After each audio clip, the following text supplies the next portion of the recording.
Very good afternoon to everyone. Hello everyone and warm welcome to all the participants for today's webinar on solar mini grid for improved energy access. I see we have participants from India and elsewhere also. So thank you all for taking your time out and being here with us today. CSTEP, as you're aware, CSTEP along with its partners implemented a mini grid in Kudgaon, a remote island in Odisha of Mahanadi River.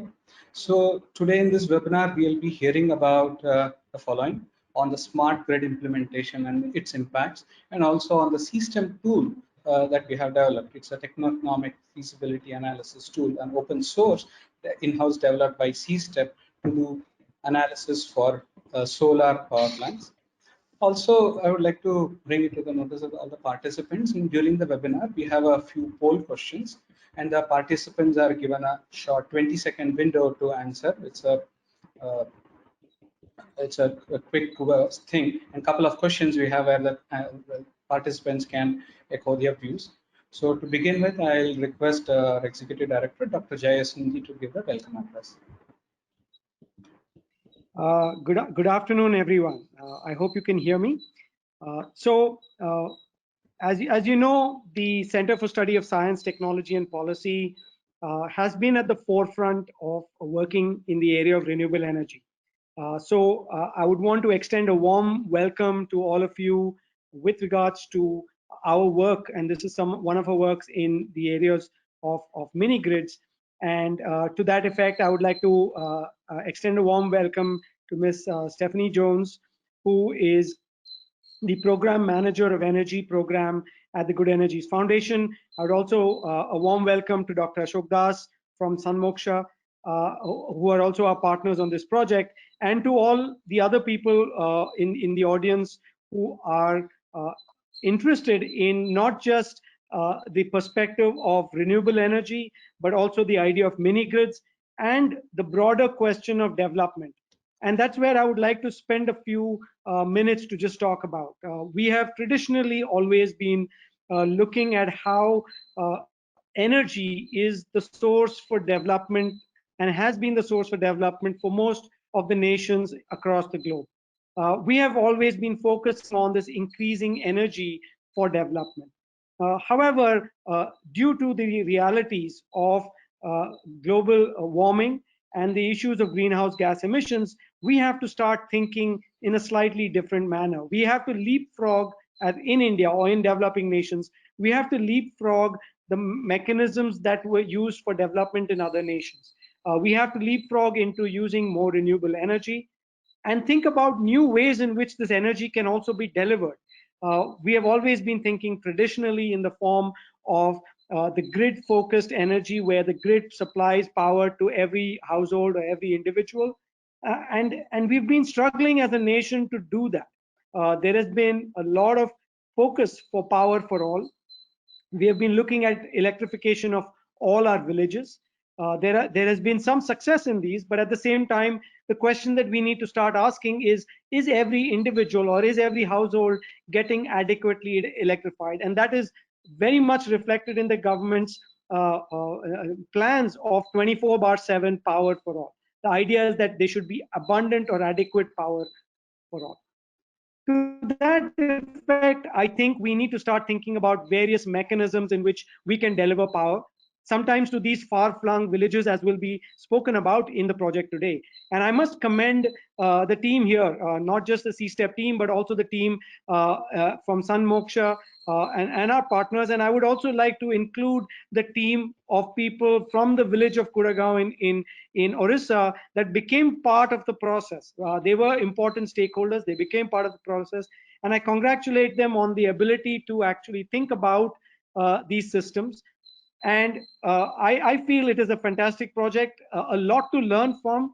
And I think the biggest lesson that we could learn from this is how can we replicate such models across the country and reach that mission or that mission mode of 24/7 power for all in a manner that is green and sustainable in the long run. So with those few words, I would like to introduce Ms. Stephanie Jones, who is the program manager and energy of the energy program at Good Energies Foundation. As you know, she is in charge of most of the grant proposals and works towards ensuring the kind of work that we do has the non-linear effect. It's not just about funding one particular project, but seeing how the systems that we develop get multiplied in the country, and we change the way we think about some of the programs and the way we do things in a more efficient manner. So she has previously worked with the Consortium for Energy Efficiency, and she was responsible for strategies for efficiency programs in North America. She has a master's in environmental management from the Yates School of Forestry, and has also studied ecology and evolutionary biology at Princeton University. So I will request her to come and say a few words and talk about what she saw in this particular project and what she sees the potential for what we can do going forward. So a warm welcome to you all, and over to you, Stephanie. The floor is yours. Great, great. Thank you, Jay. Everybody can hear me? Great. Okay. Thanks so much for the opportunity to participate today, and welcome to everybody joining us. Looks like we're up to more than 80 people, which is really great to see all the interest in this. Just a little bit of background and context, and then I quickly want to hand it over to the CSTEP team because that's who everybody really called in to hear from. But Good Energies is a family foundation based in Switzerland, and we're working to alleviate climate change and poverty generally. I manage our energy work, as Jay mentioned, which focuses on India and some sub-Saharan African countries. We support organizations that are aiming to end energy poverty by increasing access to affordable, clean electricity. And we see mini grids as one solution among many, both in India and many other countries. And as Jay mentioned, we're always looking to see how projects that we fund can move well beyond being an individual pilot to replication, and make sure that their lessons are carried forward by other organizations and partners. So CSTEP and Good Energies started discussing mini grids and their market barriers back in mid-2016, which is when this project that you're going to be hearing about really commenced. And at the time, the government of India was focused on village electrification, as Jay mentioned, and had yet identified certain villages that would best be electrified via mini grids. And so CSTEP was looking for ways to help facilitate that process and help the government, both at the central level and state levels, achieve their goals. And as you all know, a lot has changed in the 4 years since the work presented here commenced. The government, recognizing the need for household level electricity, largely shifted its focus from villages to individual connections. And even more recently, the conversation has turned to quality of supply rather than just connections. I think anybody who's been to rural areas can see that there's still a remaining gap, even in places that have nominally a grid connection. And so we're all working towards the same goal, which is to make sure everybody has access to electricity that they can use for a variety of purposes. And so the progress and evolution in focus, we think, is both natural and good. And through it all, we actually still see a role for mini grids and other forms of distributed renewable generation. So in spite of dramatic decreases in the cost of solar panels and even batteries over the last few years, the economics of mini grids, which involve significant upfront costs compared to traditional energy sources and central grids, mean that the cost of electricity for consumers is higher. So to address part of this cost, we were looking for ways to facilitate mini grid development through lower cost financing, improved and less expensive technical components, standardized design, and faster, cheaper siting. So being able to predict changes in demand over time for the use in a mini grid allows for better design up front.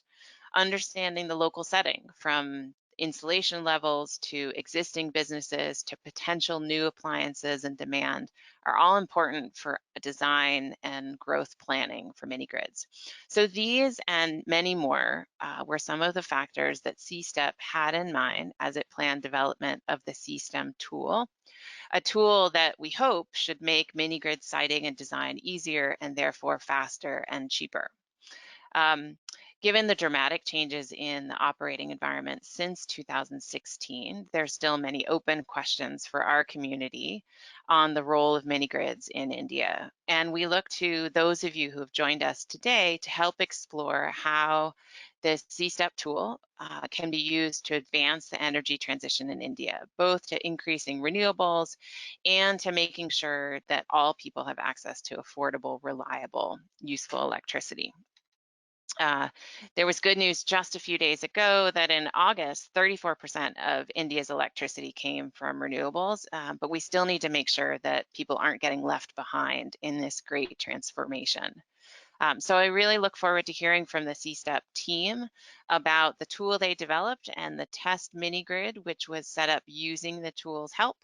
And then from all those of you who have joined us today during the discussion section, for ways that this work can be carried forward, improved upon to ultimately help us achieve what we're trying to do, which is replicate mini grids and advance their development wherever they are the most appropriate solution to energy, ending energy poverty. So thanks very much for the chance to introduce this, and I'll hand it either back to Jay or back to Thiru for taking over. Thanks.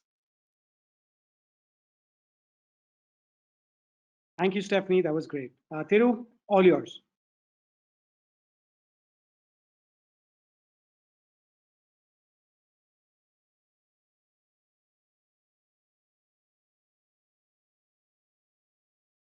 Sorry.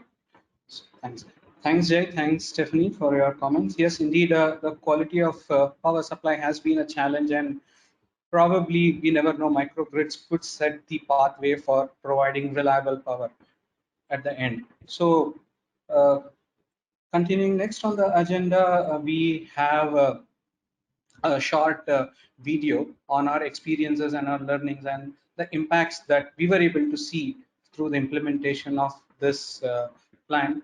So I'll request the video to be played, and later on I'll discuss on a short on the report that we have also come developed for this project. So if you can play the video, please.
Yes, indeed, definitely.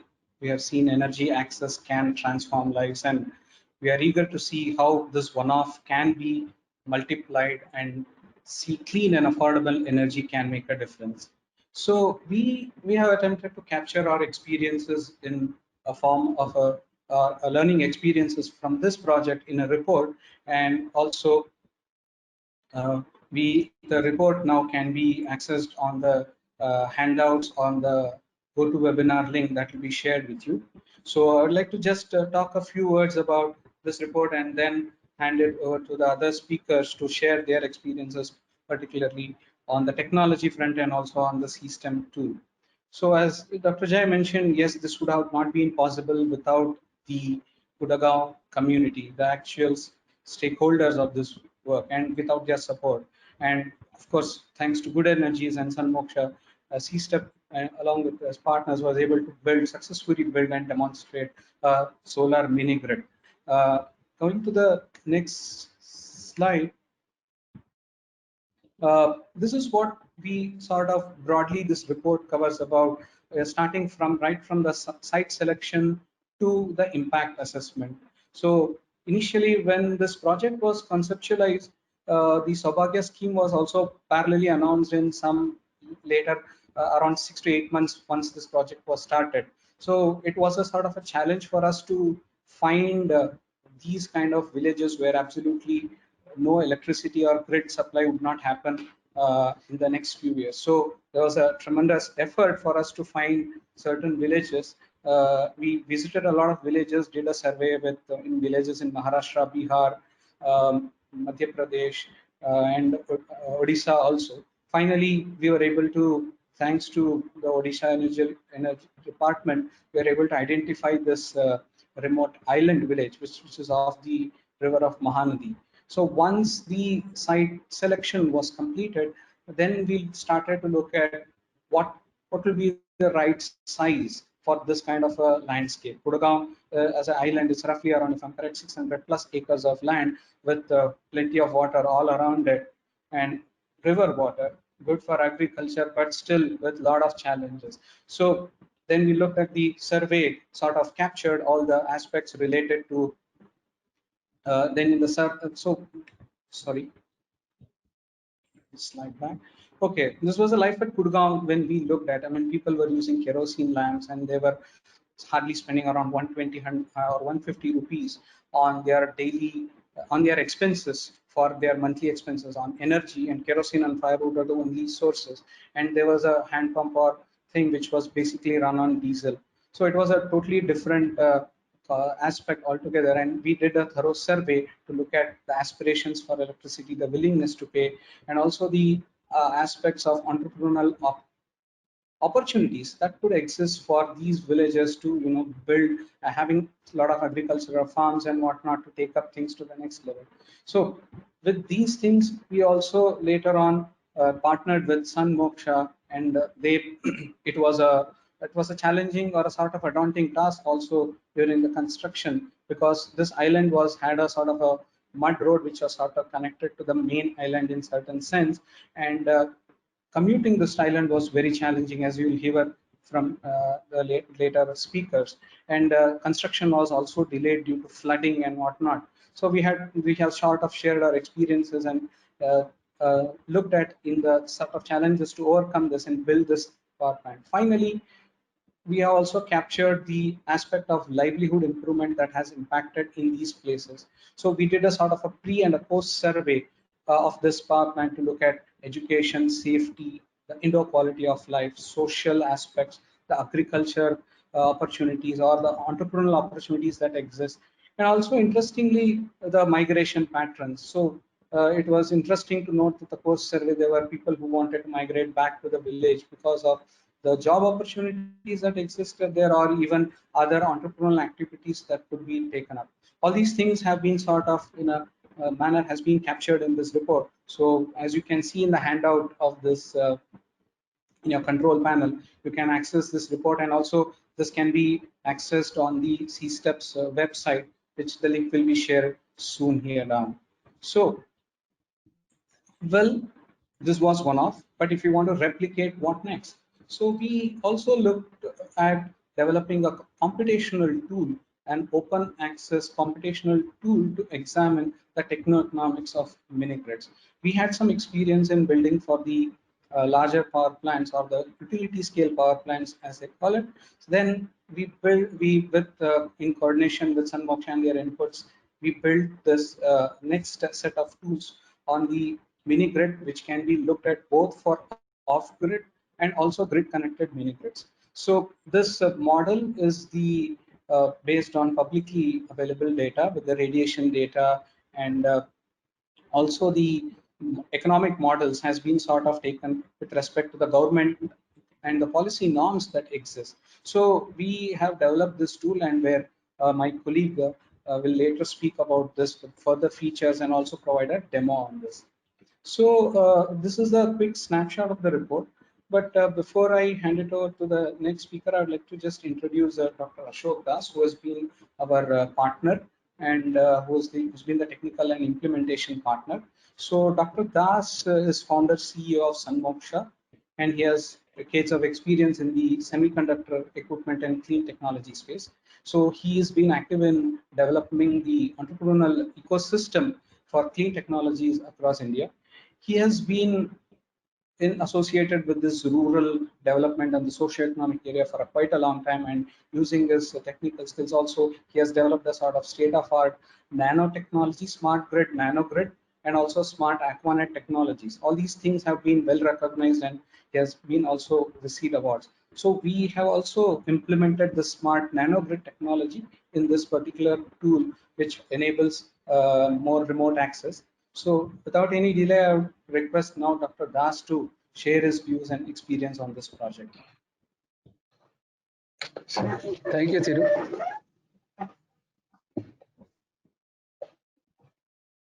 So now you have the control and you can continue the slides.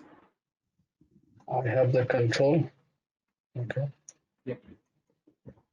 All right. Thanks. So just a quick word about Kudgaon. We have been active in Odisha for a long time in looking at all the off-grid solutions. And during exploration with various stakeholders, we had made a trip to this village, the island, and realized that it has, it is still, across from the river, it's all electrified, but there is nothing in this island. So when CSTEP approached us, so this is the first village that we showed, and it was selected that yes, we will do the project here. And this is a small island, about a very small habitats, 85 household or 300 people, but they have a huge agricultural land. And in fact, when we approached them, the main requirement was that, we want water, we want energy for irrigation. Light is fine, but irrigation is equally important. So, I will be just covering about the technical aspect of the system design and the implementation of this microgrid from Sunmoksha.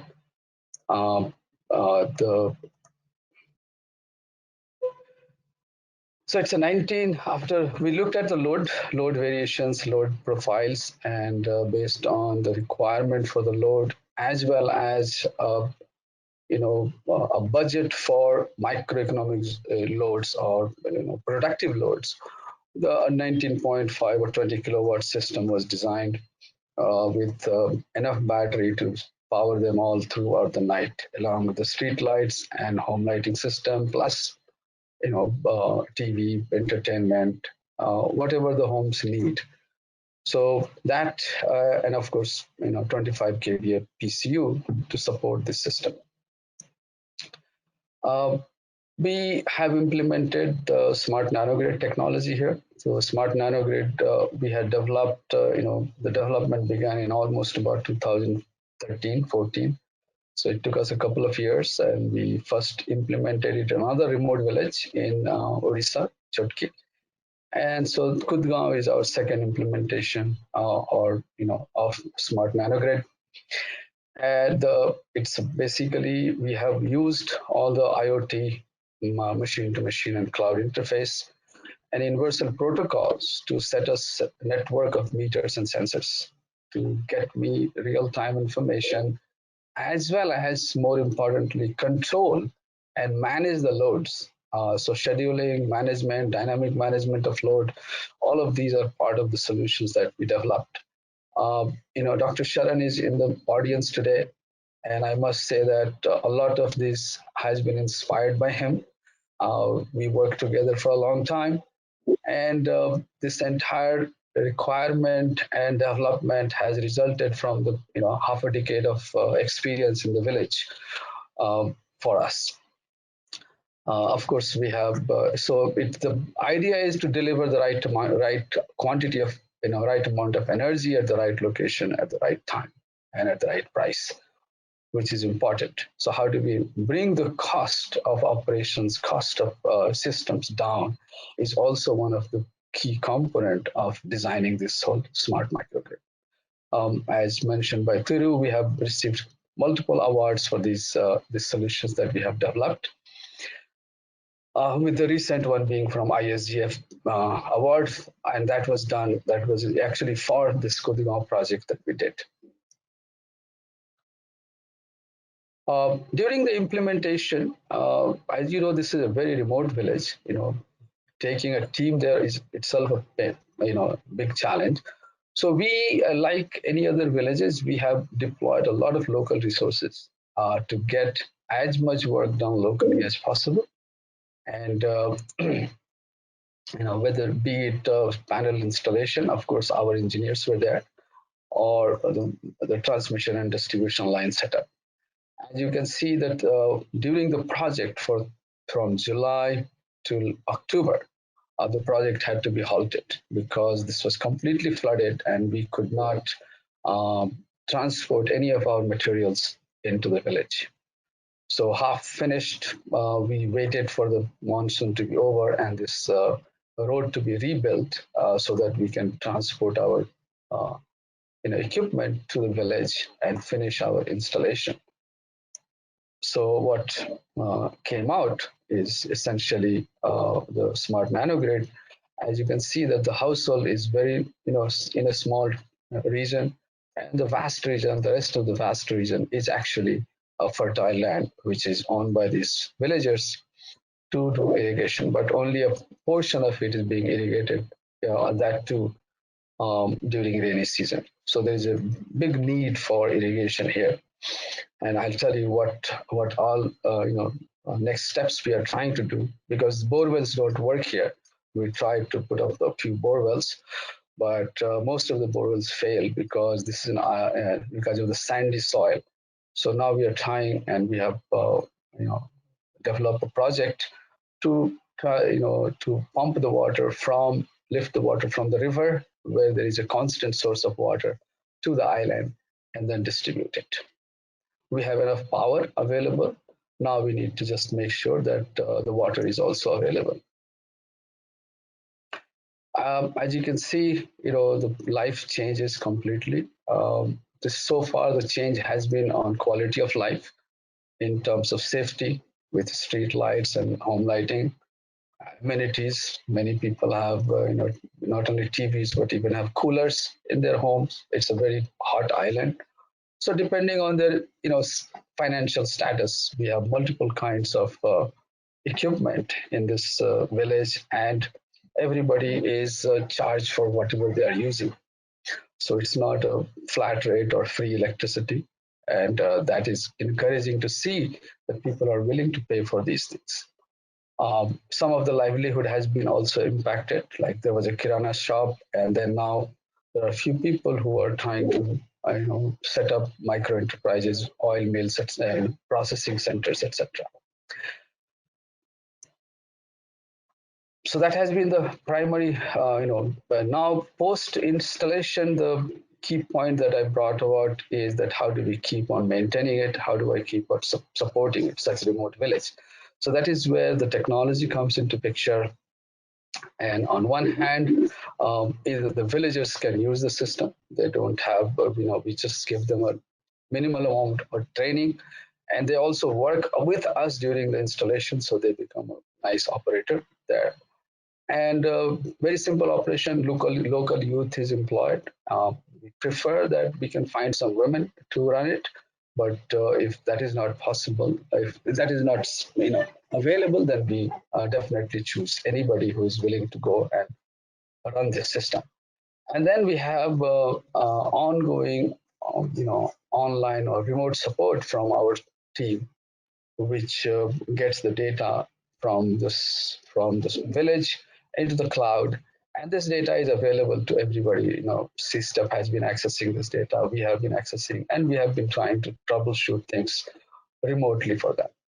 The second important part is that the nanogrid should scale with the community. So it allows us to accommodate varying demand load. So tomorrow, there has been many instances that some households have come and said that we need extra power for such and such reason, whether it is a wedding or function or construction going on in their houses, and we can dynamically change it remotely. Their load limit. Everybody has a load limit because we have a limited supply of power, right? So, and those load limits are not hard fast. It is all changeable on this software. So that is how we do dynamic remote management of this system. Again, ease of load prioritization. We have made that we can prioritize certain loads over other loads. That can be done on the fly. Similarly, differential tariff is there. Not everybody pays the same amount. It depends on based on the usage. Just like your BESCOM or DISCOM charges you the electricity bill, we have made the electricity bill charges for the villagers. And of course, so there is a operational dashboard where we can continuously monitor what is happening in the village, which user, what time, what street light, whether it is green or red, depending on if there is a red, we either the local operator initiates or we initiate and get that taken care. And of course, the information at your fingertip. So what happens that in these installations, if we have this data and if we have this kind of a transparent, fingertip access, then transparency increases, and we make sure that whoever has invested the money or whatever the sponsors have come, they can go and see that yes, system is working and it is delivering what it was supposed to do.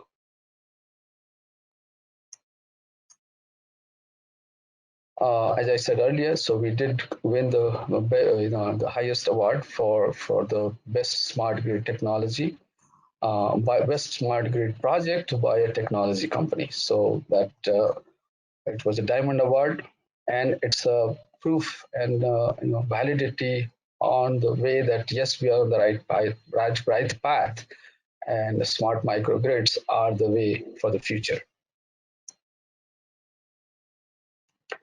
So going forward, we have, we did a post-implementation survey, as Thiru pointed out, and many of these enterprises have emerged, and we are trying to see how we can provide, them a means to get those things started. As I said, water was the main issue, still a main problem. So the next intervention we would like to do is the agricultural smart aquanet intervention, where we can deliver the right amount of water to the right land at the right time.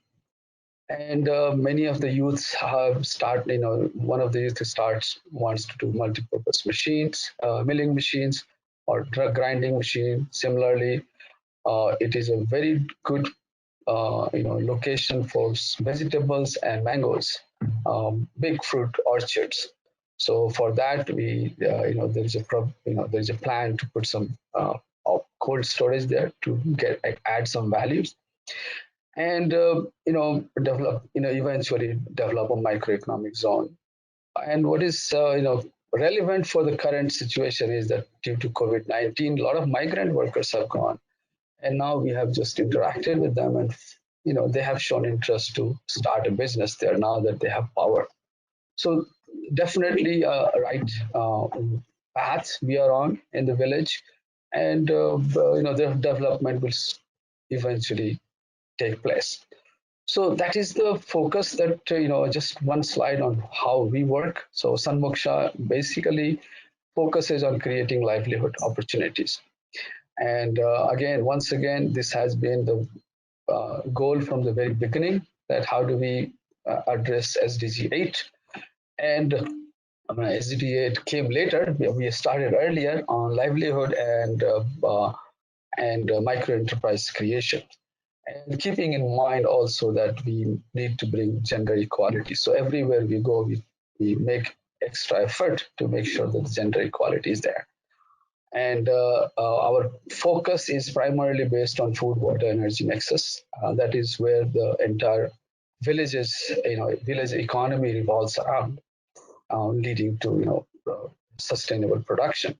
So for that, we have developed solutions based on the requirement that we gathered from the field.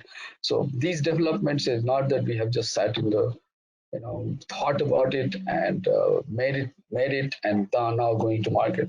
It has all come from the demands that the market demanded, and we developed these solutions to meet those demands.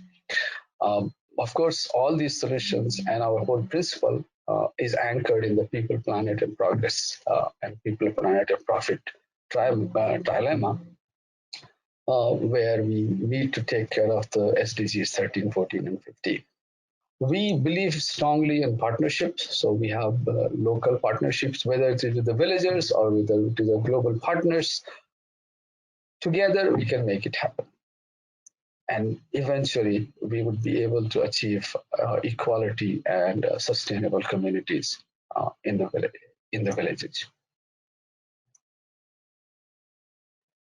If you look at how the development is a process. So if just I'm focusing on Kudgaon, we have first done Nanogrid for domestic. Now we are working on creating microeconomic zone 1. Then plan is to put Aquanet, then plan is to expand it to microeconomic zone.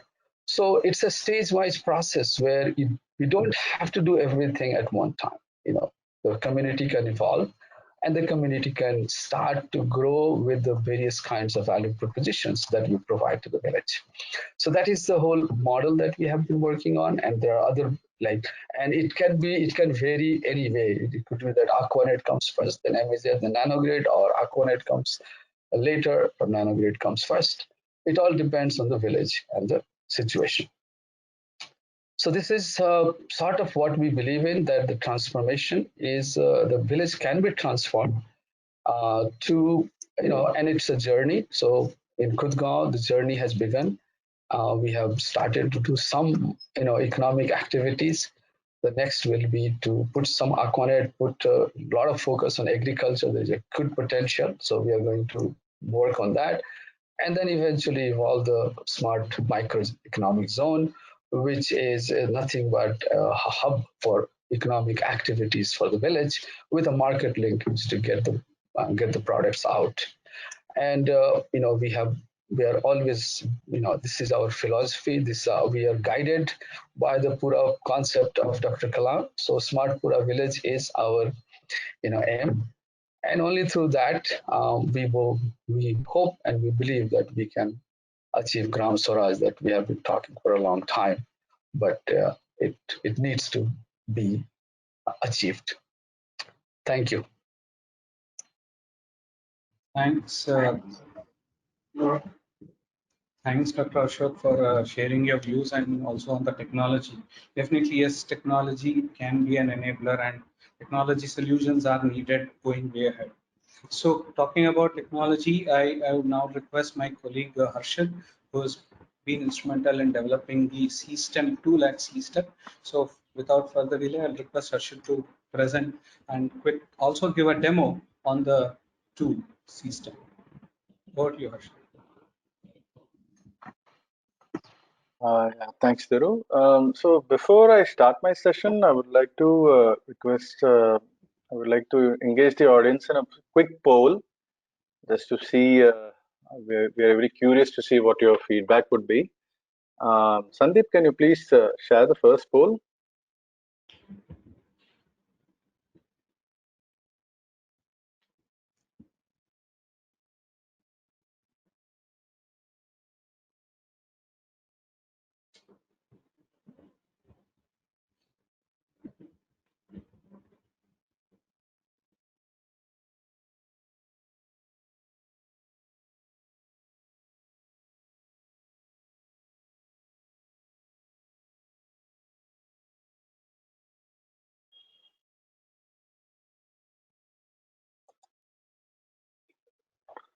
Yeah, that's very interesting. It's really interesting. And also, we can just have one more question before I start off with my session because it's connected to this. I'm very curious to see what you guys have to say about this.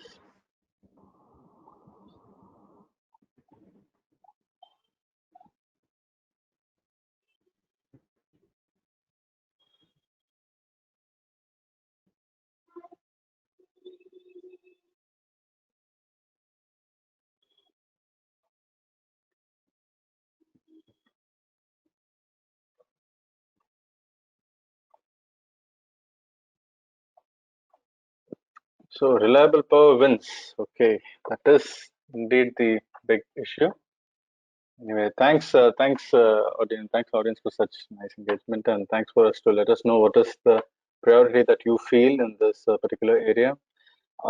Especially in the second thing, reliable power supply, clean power, and cheap power. Usually, they come to loggerheads with each other at some point of time. But then I'm very happy to see that the priority at least is straight. Reliable power is the way to go. Obviously, next is you want it from clean sources, then if possible, you can make it cheap too. That seems to be the way the audience is thinking.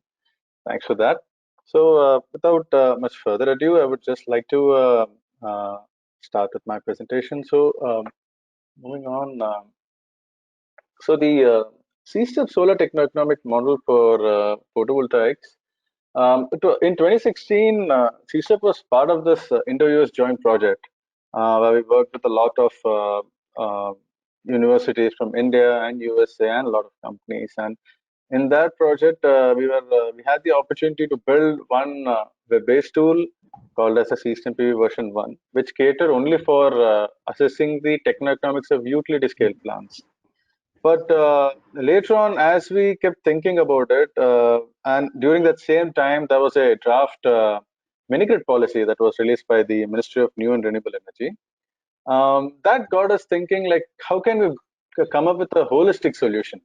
And our core philosophy in this regard was to create a model which integrated the solar resource of a location, which integrated aspects of technical system design, which also included the aspects of financial models.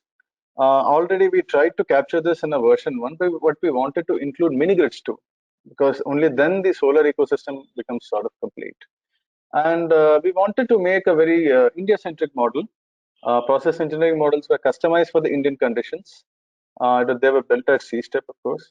And even the financial models based on consultation with the industry experts and even the policymakers, we came to understand that the CRC guidelines are by and large sort of understood and respected within the country. Although during the actual implementation, there are a lot of customizations around the actual financial model, but a sort of agreement was there that the CRC norms generally tend to give a broad picture to take policy decisions, and hence we adopted that. There is one another conflict that we hit very early on in our development of this whole vision for the tool was that every mini-grid is unique in its own right.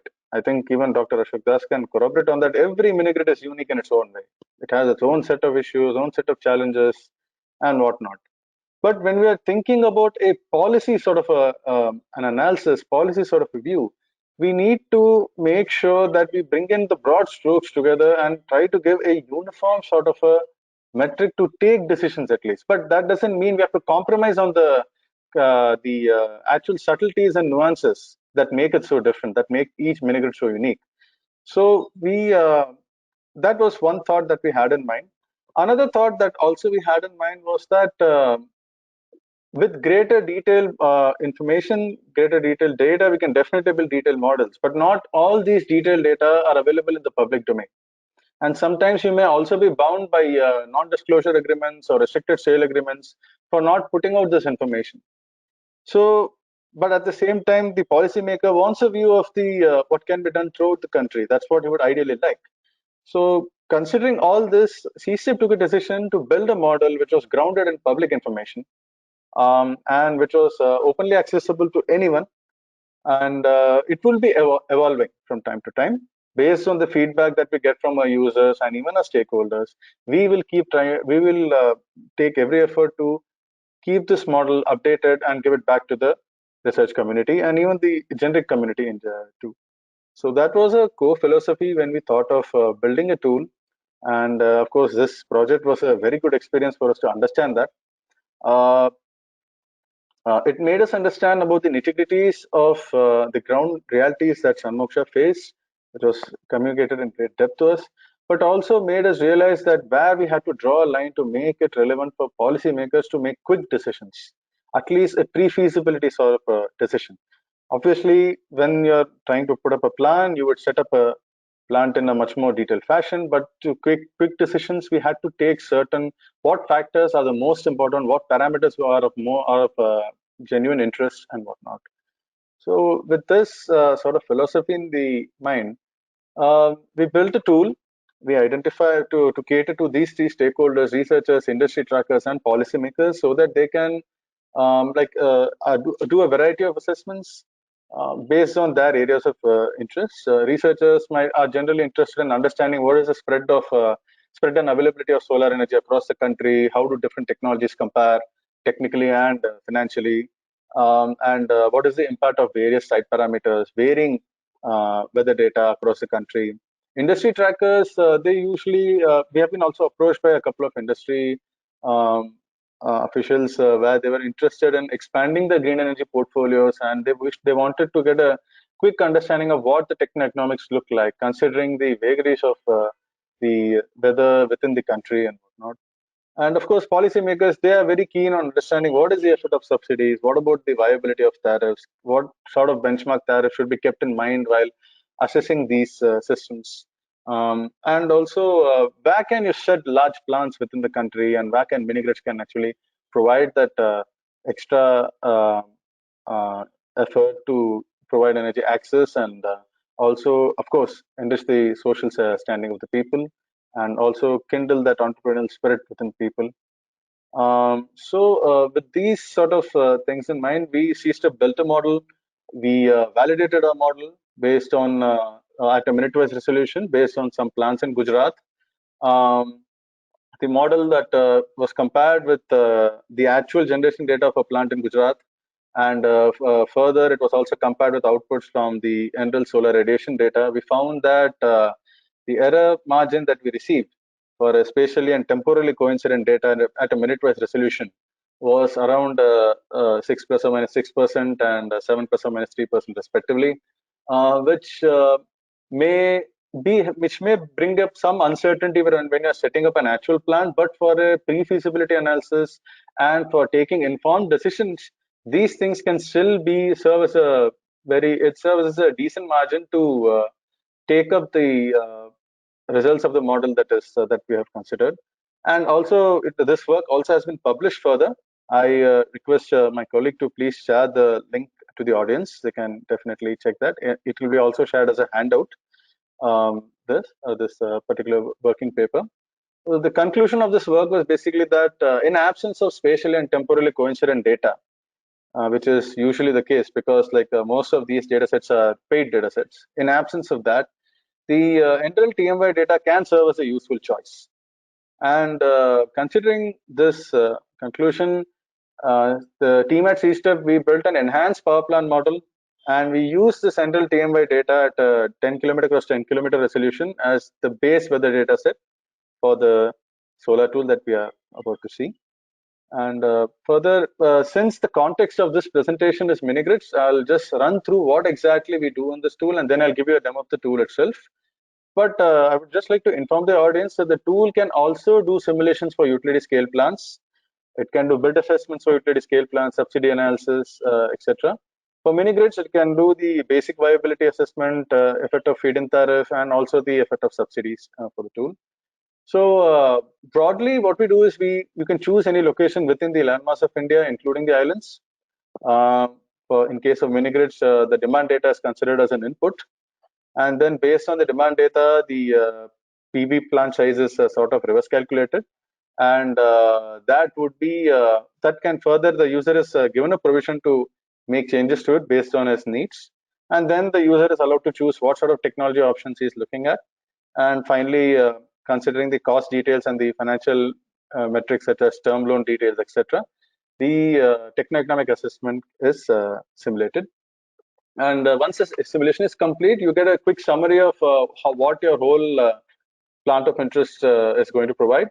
And then you get detailed insights in terms of what is the solar resource availability in that region, and what the details of the plant design as to how many PV modules in series, parallel, even batteries in series, parallel, etc. And what is the output of this whole plant, anticipated output from this plant, including the effects of module degradation and whatnot. Including identifying years of battery replacements too. And finally, it gives you a financial view of how this plant is going to perform, considering all these ground realities. And it gives you an indication of the levelized cost of energy, the financial viability in terms of its debt serviceability, etc. Of course, I'll give more information about this when I start the demo. All users, you can access the tool at this particular link. I request the team to please share this link too, so that the users can, if they're interested, they can just check this up side by side. With this, let me just open the tool so that I can start the demo. Yeah, so this is how the tool would look like. You can register here. It's just a one-time registration, and it's an open access tool. It's free. And for people who are interested in getting an in-depth understanding of how the tool was built, what are the various models included in it, there's a detailed list of publications available for your reference. You can certainly check that up. It's all open access, of course. And with that being said, now let us just start with the tool demo. Once you have created your account, you can also log in and you can just follow me with this. So once you're in, so we have these three demo cases which basically give you a flavor of what kind of outputs you'll get. But I would like to build a case itself for the interest of the audience, so that they can see what kind of outputs you get here very clearly, and how a case is built too. So for the purpose of this webinar, I'll just build a grid connected mini grid system. You can choose whatever type of system is of your interest. And basic viability under the financial assessment, basic viability would just give you the LCOA and IRR. But we would like to also do a feed-in tariff assessment for this particular example here. Once the type of plant and the kind of assessment you want to do is chosen, next we move on to choosing the location of the plant. This I've covered, so I'll just move on to the next step. So yeah, so you can basically choose any location within the landmass of India, including the islands. There are three ways of choosing the location. You can drop a pin within the landmass of India, or you can type the location. If it's Google tagged, it would pretty much show up here. You can just select that location and go ahead. Or if you have the exact coordinates of that location, you can certainly enter those here, and the map would directly take you there. Now, one of the provisions that we have given here is that we don't want a location to be on middle of a road or on top of a mountain or something. So we have provided different views where the user can just change and refine the position placement of the plant. Further to we don't want the terrain to be rocky or mountainous, so even provision for that also has been given. You can change the view here. As you can see, this particular location is in Assam, and yeah, there are some mountains out here, so this helps in this regard. This all it has been done in such a way such that it's intuitive for the user to choose. Once you choose this location, it gives you like a quick summary. Okay, this is the location you have chosen. These are the details here. You can just go to the next step after confirming this.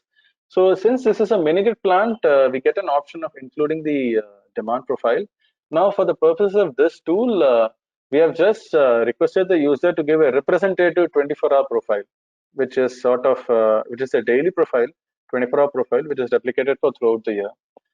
There is provisions to edit the load also as per the user need. You can certainly plug in your values. I'm just keeping it as such for this particular demo. Later on in the future, we also wish to include provisions where the user can upload their own hourly data to within the tool. Currently, we have not applied that for this particular tool. Of course, based on this demand profile, then the capacity of the plant is reverse calculated considering the loss factors and the average sun hours per day. The user, there is a provision for the user to give some sort of range for these plants. They can choose within a certain range, but we have given a range so that there's some sanity in the choice, and it should not be something very awkward or not very obvious. So that's why we have just given a range for sanity check for the users. Further, once you have chosen inputted the load data, we can further move on to the choosing the technologies. You can choose. In this case, we are given data sheets for inputs from data sheets have been collected and provided for the user to choose between monocrystalline, multicrystalline, and polycrystalline modules. You can choose the manufacturer. Also choose the type of module that you're interested in. You can further, based on the choice of the module, the inverter, based on the choice of the module and the capacity of the plant, the inverters are filtered. This is to make sure that they are compatible, the inverters and modules are compatible with the rough capacity that you're anticipating. And once you do that, it immediately calculates the approximate plant capacity based on this selection of technology. Just consider yes here.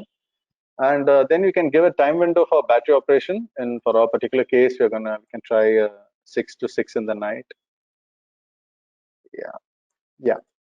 So once you're done with this, you can choose the battery that you want to choose for your particular plant.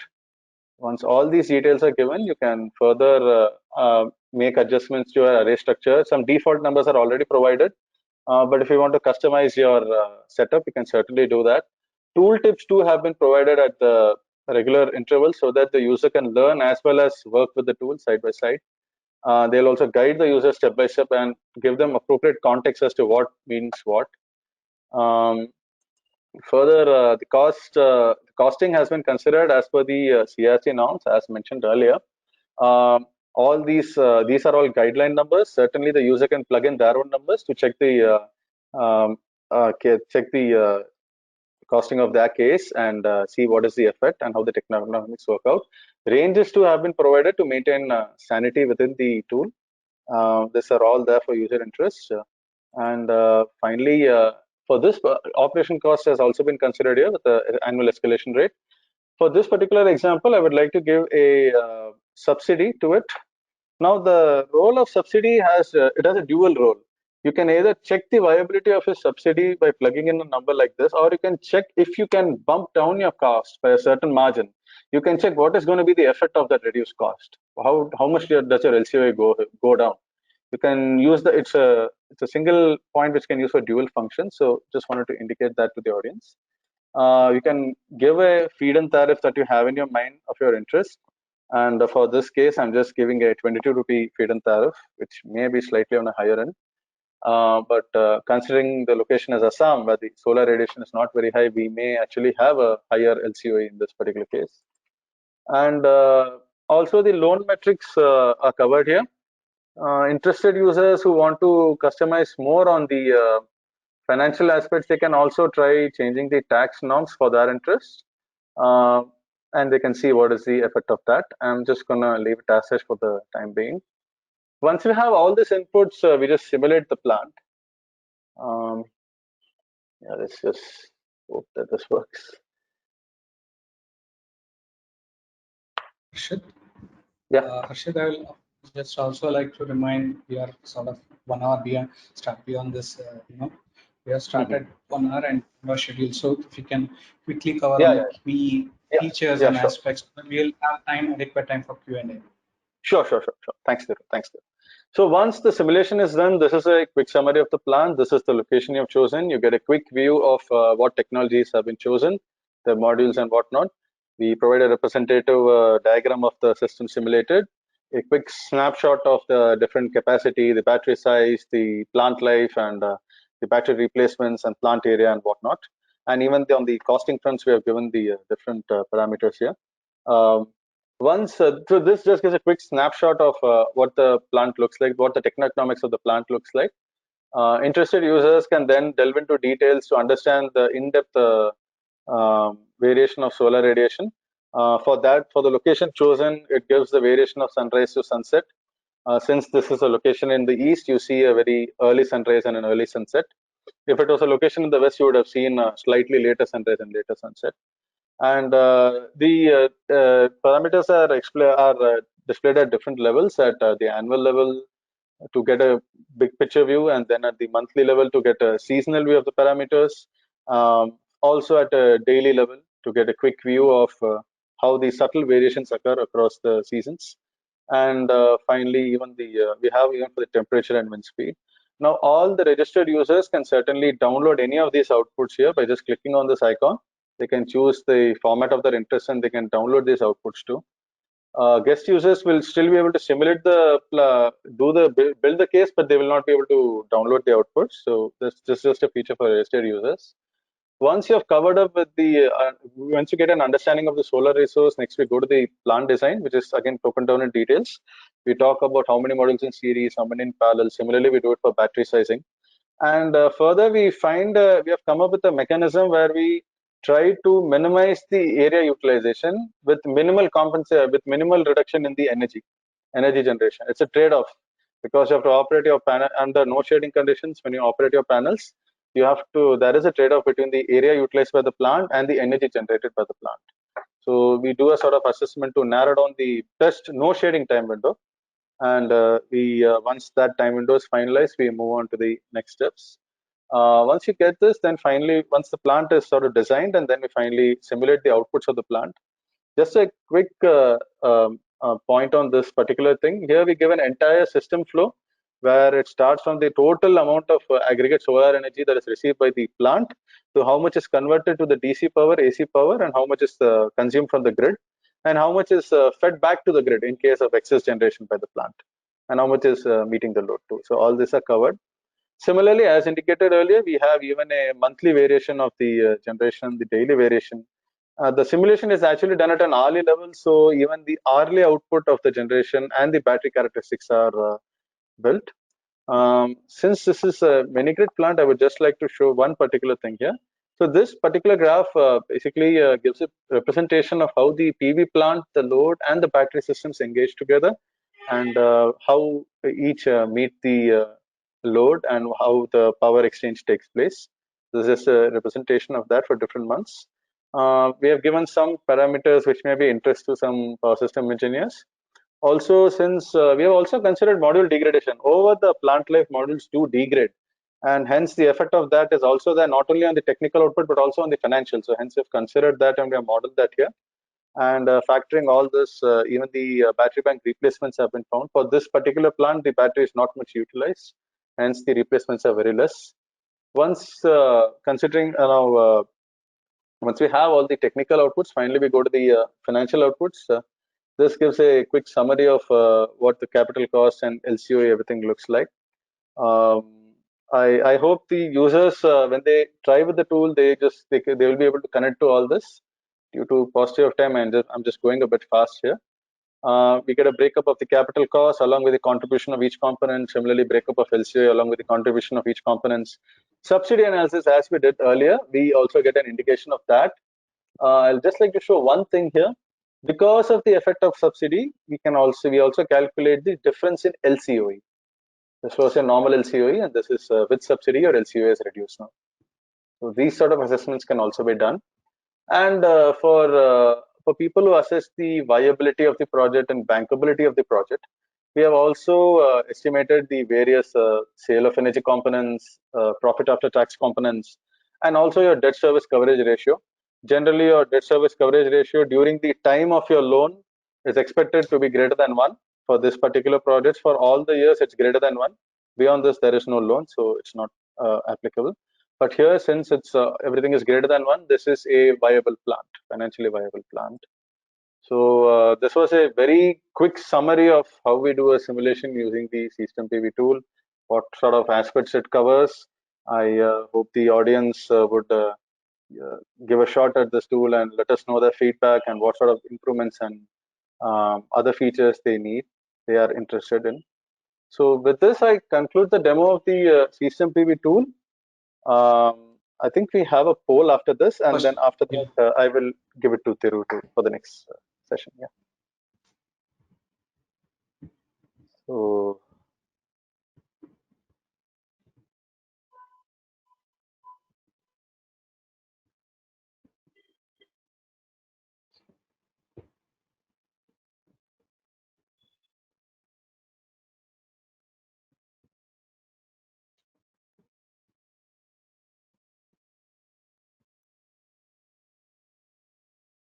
okay, that's nice to hear. That's a unanimous yes.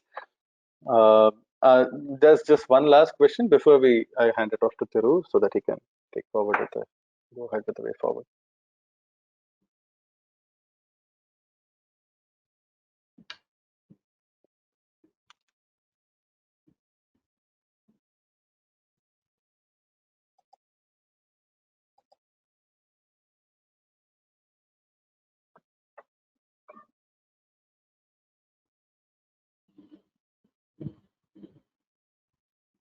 Very interesting mix of response. Anyway, thank you, audience. Thanks a lot for sharing us your feedback and your views. Over to you, Thiru, for the next session. Yeah.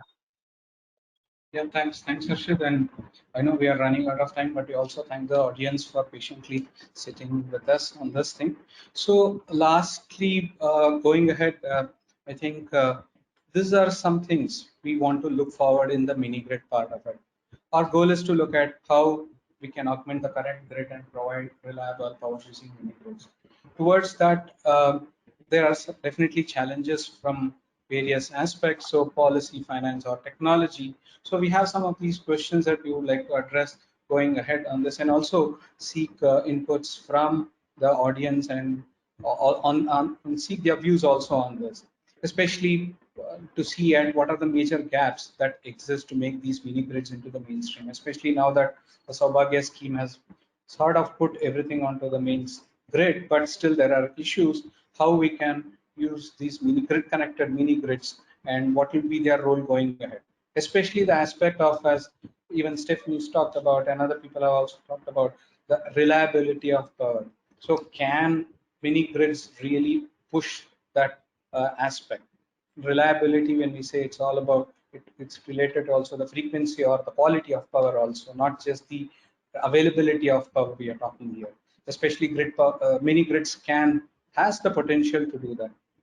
Further, we also thought, like, should we really think about revising the national program for mini grids which came? I mean, it had its own challenges, but is there a scope for it? From a finance point of view, yes, as Harshit pointed out in the tool also, or even in reality, we know that there is a cost associated with it, and how do we close this viability gap, especially given that the quality of life has a much bigger cost. In a sense, it has led to many developmental activities, as we have seen in certain spaces, or as we are seeing in Kudgaon itself. There is a financial viability which, when the cost of power, when it comes to cost of power, can this gap be addressed? How we can address it? And also, obviously, as we saw, role of technology. Today, we are able to sit in a remote location and control the plant or change the load parameters depending upon the requirements of the people there. How we can ensure how the technology can play a role to ensure that both mini grids and the conventional grid do coexist. And finally, as we saw the tool part of it, and thanks to your opinions and inputs on that, which will definitely we'll take it forward, how these kind of tools can help for better decisions, whether it can be at a policymaker level or even an implementer or a user. So at different levels, how these kind of tools can play a role. These are some of the thoughts we had, and we wanted to hear you out. And any questions we would like to now take it up and answer. Any comments from Dr. Das or Dr. Jay? Go ahead.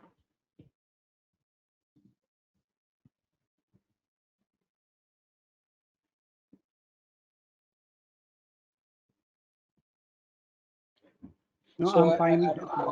Let's just look at the questions. If audience have any questions. Yeah. You can also raise your hands as an audience if you have any questions, so we can unmute you also, and we can hear you out.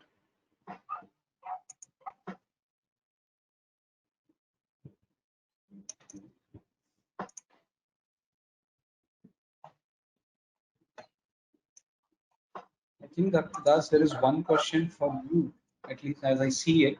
How can mini grid create employment opportunities in village? They are the key catalyzers for opportunities, because in the villages, while there are many the employment opportunities that can be done without energy, but energy is the real catalyst. And with energy, with the mini grids, see the difference in home lighting and mini grid would be that mini grid can provide reliable quality of power and good quality, some of the things that cannot be achieved just by home lighting systems.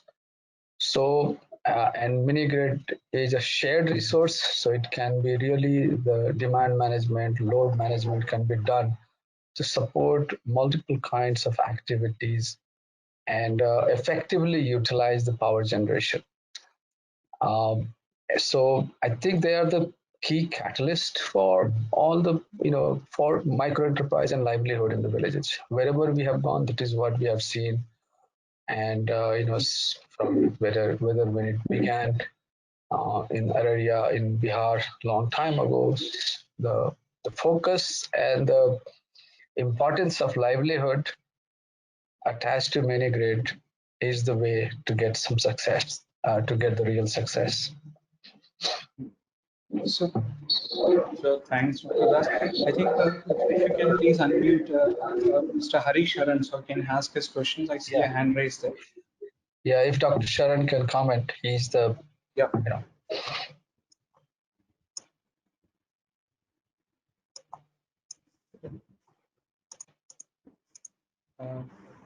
Can you please unmute Dr. Sharan? And there are a few more people. I'll just put it in the chat box so you can unmute them. Sandeep, can you look into that? Okay, can you hear me now? Yes, yes, Dr. please go ahead. I just wanted to say thank you very much for this marvelous presentation. Excellent work done. And, Dr. Sharan, you went on mute again. sorry.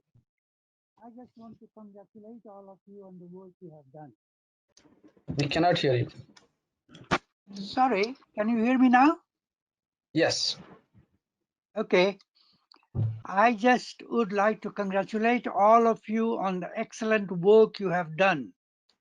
It will be a great help to those who want to promote mini grids. Can you still hear me? Yes. Yes, sir. Good. Thank you very much.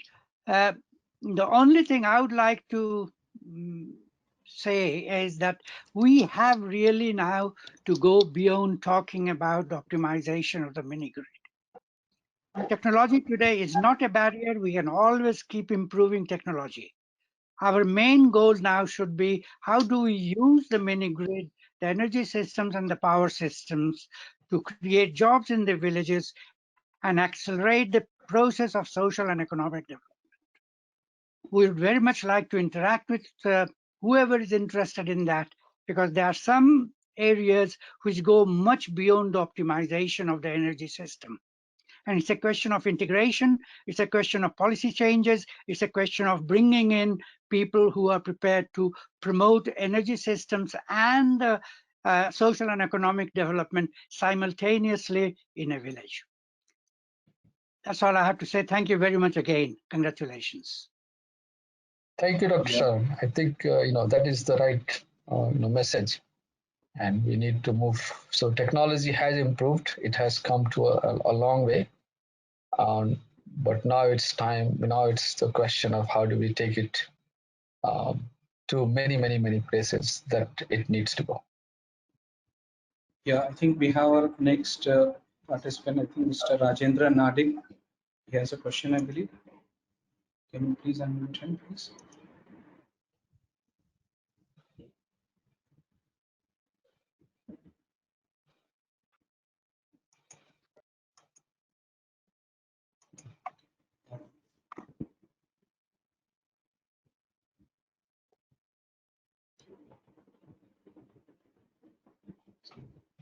Hello. Sandeep, you have been able to unmute the participants, the people who wanted to, question, ask questions. Can you unmute them, please? They have muted at their end. Okay. Yeah, that's fine. Or I there think is if another. they could just type it in, it's fine. Otherwise, we'll probably take a couple of questions and then sign off, because we have also gone over time, and I want to respect everybody's time here. If you don't mind, I could jump in with my question. Hi, my name is Danya. Can you hear me? Please go ahead. Go ahead. Yes.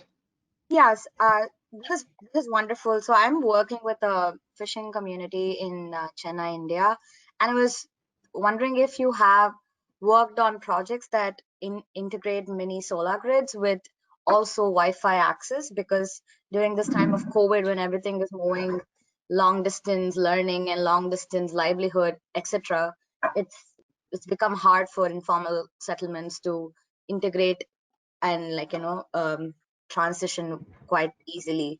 So I was wondering if, I know that Government of India has a project with integrating solar power and internet access, but have you tried that in urban centers as well, and how has the response been, or are there any barriers to it as of now? So, Thiru, shall I take it? Yes, sir. Please go ahead. Now, when you say the Wi-Fi access, are you meaning to say that powering the towers, or you mean to say powering the facilities to have access to Wi-Fi? I'm thinking of more of a shared community Wi-Fi resource, something like the Digital Village program. That's a Government of India program. That is easily done, sir. It is easily done, ma'am. Yeah. And in every village that we have gone, we have we have internet connections, because all the data is coming through the internet to us. All right. And villagers can also get a local Wi-Fi. We in fact give them local Wi-Fi that can work over the internet, and they can interact with the microgrid. So it can be worked at different levels. So you can reach out to us. We'll look at it. Okay, perfect. That sounds great. Thank you. I think we have definitely crossed our time limits, and if there are any further questions, please do write to us. We'll be happy to take your questions and answer. And thanks everyone for taking your precious time. I see someone from Africa, Krishna Hiraman. If he's listening to me, if he can give energy access perspective from Africa.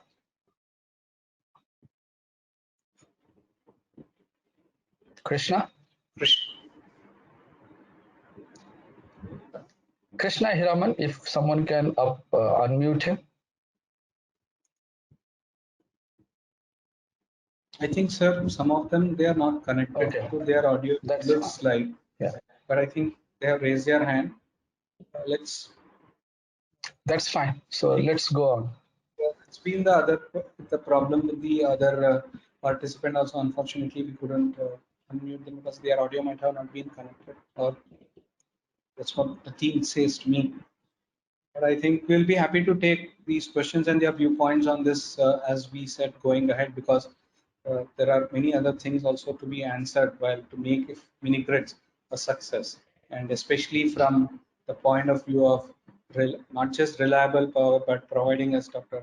Sharon rightly mentioned, improving the livelihoods, creating jobs, and clean energy technologies, which paves way for the equitable growth on the long run is something definitely mini grids can play a definite role. With that, I'd like to thank you all the participants for taking a precious time and having this spending time with us to go through our journey on this interesting project that we did at Kudgaon. Thank you all. Thanks to Dr. Das also for all his support, and thanks to CSTEP team for And making yeah, this. and let's wish many more such projects to come. Thank you. Thanks, everyone. Thank you, Thiru. Thank you, Dr. Das. Thank you, Stephanie. Thank you, everyone. Thank you, Jay. Thank you. Bye.